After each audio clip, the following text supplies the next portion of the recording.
खबर बागपत से, जहां पुलिस को बड़ी सफलता हाथ लगी है। पुलिस ने अवैध हथियार बनाने की एक बड़ी फैक्ट्री का भंडाफोड़ कर दिया।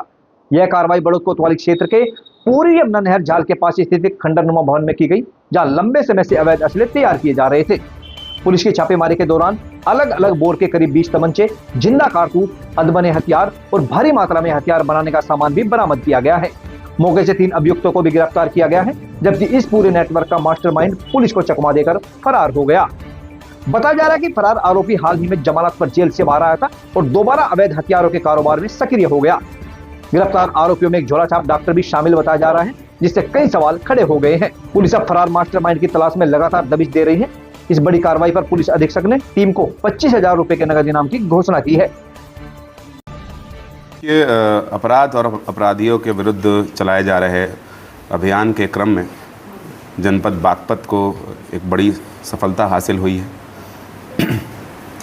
स्वॉट टीम जनपद बागपत और थाना बड़ौद पुलिस के द्वारा संयुक्त चलाए गए एक ऑपरेशन में थाना बड़ौद अंतर्गत बावली नहर के पास ब्लॉक के एक पुराने खंडहर नुमा बिल्डिंग में अवैध शस्त्र बनाने की फैक्ट्री का संचालन किया जा रहा था, जिसकी सूचना स्वॉट टीम को प्राप्त हुई। तो संयुक्त रूप से स्वॉट टीम और थाना बड़ौद पुलिस ने ऑपरेशन करके इस पूरी इलीगल आर्म्स फैक्ट्री का भंडाफोड़ किया है।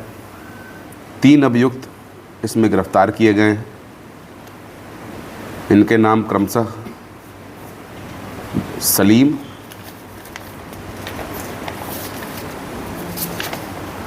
और शोएब।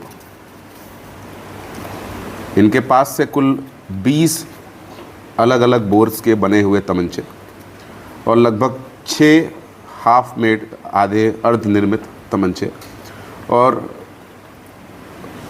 ऐसे ही हथियार बनाने वाला अन्य सामान, जो फैक्ट्री का अन्य सामान है, वो बरामद हुआ है। कुछ राउंड्स भी इनके पास से बरामद हुए हैं।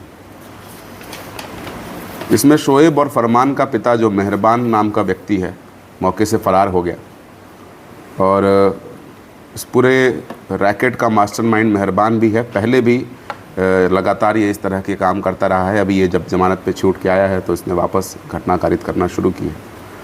तो बहुत ही कम अवधि में ये जो सूचना मिली थी, इसको स्वॉट टीम ने डेवलप करके संयुक्त ऑपरेशन करके बड़ौद पुलिस के साथ और इस बड़ी आर्म्स फैक्ट्री का भंडाफोड़ किया है। इसके लिए पूरी टीम को मेरे तरफ से 25,000 रुपये का नकद रिवॉर्ड दिया जा रहा है।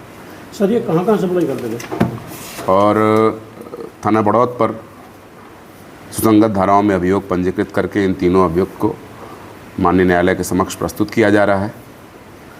और अन्य अभियुक्त जो इस पूरे रैकेट में शामिल थे, जहां से ये सामान ले आते थे और जहां ये बेचते थे, उसको विवेचना के क्रम में डेवलप किया जाएगा और ऐसे सभी लोग जो इस गैंग में शामिल थे उनके विरुद्ध कठोर कार्रवाई की जाएगी। सर, ये हथियार कहाँ का सप्लाई? ये चीज़ें जब विवेचना होगी तो उसके बाद सामने आएंगी और जहाँ भी इस तरह के हमारे फॉरवर्ड लिंकेजेज आते हैं उनको हम लोग पकड़ के उनके विरुद्ध कार्रवाई करेंगे। कब से संचालित होने की? देखिए, अभी पूछताछ में ये बहुत स्पष्ट नहीं हो पाया है, लेकिन सूचना जो हमारे पास आई थी वो बहुत रीसेंट ही थी और रीसेंट ही इसका पिता भी जेल से छूट के आया है, तो वो उस तरह के काम करना शुरू किया है।